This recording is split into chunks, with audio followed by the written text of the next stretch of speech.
Hi, today I'm here with Hugh from Office S&M Architects. Hugh is the director there and he works with people who are looking to do new build nurseries and also people with existing settings looking to kind of overhaul and refurb.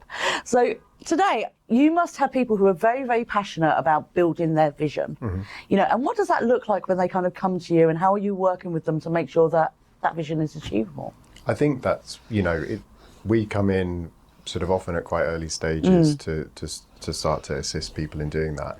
And I think, the way to sort of set up good foundations of that is to really kind of do your research.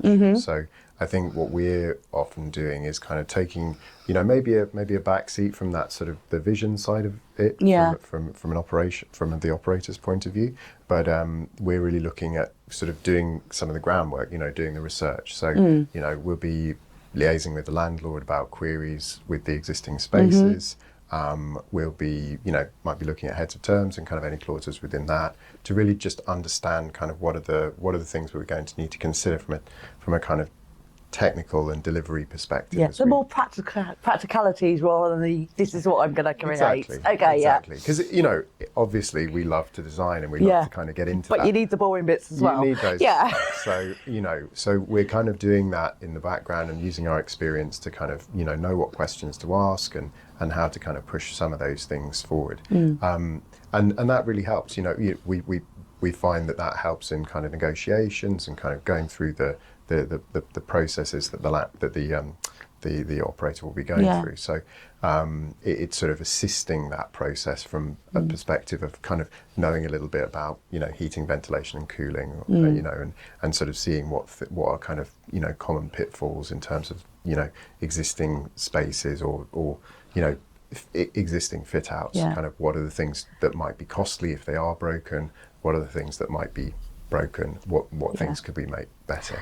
And I mean, you must have had some, you must have people who have had some really, really kind of bold ideas.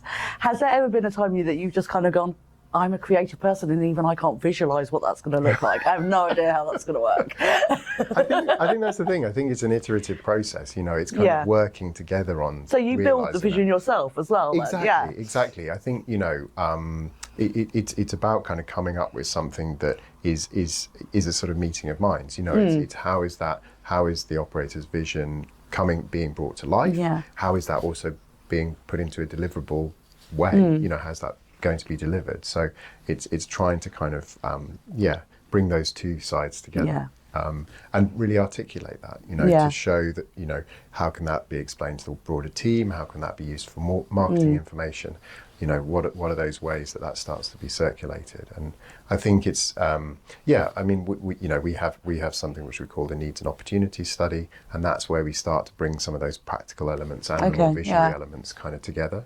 Because there are always sort of existing settings might be able to be optimized a little bit, or it might be kind of completely imagining how a space that's never been used as a nursery before can be used. Will look like it, and so it's looking at those ways of kind of adding value through the process, but right from the start, and helping to develop that vision into something which is practical, workable, meets all the best standards, and all the operational needs of a space as well. So it's really kind of doing those practical things as well as the look and feel. How is at the end of the day, how's it going to deliver on that brand? Bringing those together. I do hope you found that useful, and if you have any questions, please drop them in the comments below.